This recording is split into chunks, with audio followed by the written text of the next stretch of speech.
Hey everybody, Billy Bob here. Happy Wednesday, happy hump day, happy way back Wednesday. And today we're going to combine a little bit of way back Wednesday. Let me get this hat down a little bit. With what the hell Wednesday. Way back, and then the way back part is about a character and the main reason that I'm wearing this cowboy hat. And the what the hell or the what the heck part is about the NFL coaches getting fired. So, first and foremost, let's talk about the way back part. And this guy was a coach too, so it kind of all ties in together here. O.A.L. Andrew, quote unquote, Bum Phillips. O.A. Bum Phillips. What a character. He didn't coach as long as I thought he did. He coached about 10, 12 years. He coached originally for the New Orleans Saints from 81 to 85, and then he went where really he became front and center and more famous as the head coach of the Houston Oilers from 75 to 1980. Had Earl Campbell, the Tyler Rose on his team. And, one of the famous quotes of Bum was when they got to the playoffs, but they didn't make it to the Super Bowl.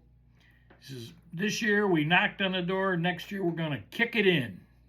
So, Bo, he was born in 1923 in Orange, Texas, and he died at the age of 90 in 2013 in Goliad, Texas. But so before he was a football coach, he played at Lamar University back in Beaumont, Texas. But then one of the things most people, and I didn't know, was that he joined the Marines in September of 1942, and he was enlisted, and he became enlisted. He was in the Marines. He became one of the Marine Raiders. Now, I'm not familiar with the Marine Raiders, and maybe you are, maybe you're not. My favorite Marine, Dino, across the street, maybe he knows about the Raiders. But so when Bum came back from the war, he went to Stephen F. Austin College in Nacogdoches, Texas. There's also a Nacogdoches, Mexico, and I believe there may even be a Nacogdoches, Louisiana. So I digress. Anyway, so he was in this Marines, the Marine Raiders deal. And actually, that was a special ops. I mean, we think of the SEALs and some of these others, but it was special ops, and that was the intention. But it mainly saw combat operation. And so at some point, because of resentment by the Marines and that they were being used improperly, as they were supposed to be an elite force within an elite force, they actually got disbanded. So that's a little bit about Bum. Y'all got to remember, he wore his cowboy boots too, by the way, and I do not have my cowboy boots on today. I'm in Florida, so I'm wearing my flip-flops. It's a flip-flop summer. Now, let's see. Did I do this correctly here? No, I didn't do it correctly. Let me get this back up.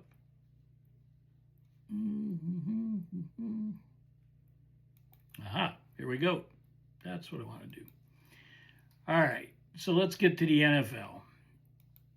There was, at one time, there were 4 NFL coaches fired. Then came, and they actually have this one updated. So yesterday when I was talking about it, there was one major name that we did not have on the list. And maybe it's good that I waited, that I didn't talk about this, that I didn't go into the full Megillah, because the most recent firing was John Harbaugh of the stinking Baltimore Ravens. Now, that was a surprise to most. It was a surprise to me. It was a surprise even to the insiders, of which I am none, or not. But here we go. Head coaching vacancies, guys that got fired, John Harbaugh yesterday. Then on, what do they call it, Black Monday, Jonathan Gannon. I think he might have got fired on Sunday, But then Pete Carroll, Las Vegas Raiders, Jonathan Gannon, Arizona Cardinals. Pete Carroll, 1 year, one and done. Pete is now tarnished. The shine is worn off of Pete. He was old. But Las Vegas Raiders, Kevin Stefanski, Cleveland Browns, Brian Callahan, Tennessee Titans. And again, this one I think was a Sunday night. Raheem Morris, the Atlanta Falcons. A couple general managers got fired too. The Atlanta Falcons GM, Terry Fontenot, and Chris Greer, the Miami Dolphins. Somehow Mike McDaniel's job was saved, but he wasn't. So apparently, probably the way the agent spins it is Harbaugh immediately got 7 calls, 7 teams interested in him, and I guess they should be interested in him. He's not done. He's not worn out. I think he's 60 years old. And the question is, why was he let go? The prevailing thought, or what I read, is that it was a mutual decision. What led to that mutual decision? Will we know? Maybe someday. But here's what we know for sure. This year they were 8-9. They would have actually made the playoffs if they would have won the last game. Missed field goal to tie the game. I believe that was to tie the game. Against the Steelers. They lost the game. They go 8-9. They finish second in a lousy AFC North. I mean, you got what, 6-10? Were they 6-10? You got to be 6-11. 6-11 Bengals, the 3-15 or 14, 3-14 Browns. I got an itchy nose today. I know there's 17 games in the year now, right? But let's look at from 2021. Ironically, in 2021, Harbaugh was 8-9, and he finished last in the AFC North. But since 2021, 22, 10-7, 23, 13-4. Last year, 12-5. So here's a guy that went 10-7, 13-4, 12-5. This year he's 8-9, and he's out. So his total winning percentage in his career, of which all was with the stinking Ravens from 2008 to 2025. He was the second longest tenured NFL coach behind Mike Tomlin. But his winning percentage, 614, 180 wins, 113 losses. Now, I see all the people in Cleveland going, oh, we need Harbaugh, I really don't see why, at this point in John Harbaugh's career, that he would go to the Cleveland Browns. Why? What would be the point? He's not looking to rebuild, I don't think. I mean, maybe he wants this challenge of rebuilding a team that was pretty much trash. You can cut it any way you want. Yeah, we got some new rookies, good rookies come in, but 3-12, 4-12, whatever, I don't know, 4-54, I don't know, what was our record?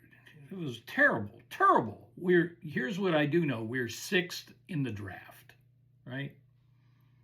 6th. I think we end up winning 4 games because we beat the Bengals, so that's 4-13. New math. But, we've had guys before that had good pedigrees, not to this degree, but, we've had guys in Cleveland as they were Belichick. We actually had Belichick, and he was a terrible coach when he was in Cleveland. He didn't learn how to coach till he got Tom Brady. That's what a lot will tell you. But we had Hugh Jackson, who was an assistant to Harbaugh. We had Mike Pettine, Mike Pettin is how you pronounce it. He coached under Harbaugh. We had Romeo Crennel, who was under Belichick. We just had guys that were just terrible. So I don't know who the Browns are going to get. but I'm going to presume that it's not John Harbaugh. There's a lot of other rumors out there. Question is, do you want a coach that's a regurgitated coach? Like one name out there that's been rumored is Mike McCarthy. Packers, he was good with Brett Favre, not so good after. Mediocre with the Cowboys at best, got fired from there. Is it Clint Kubiak?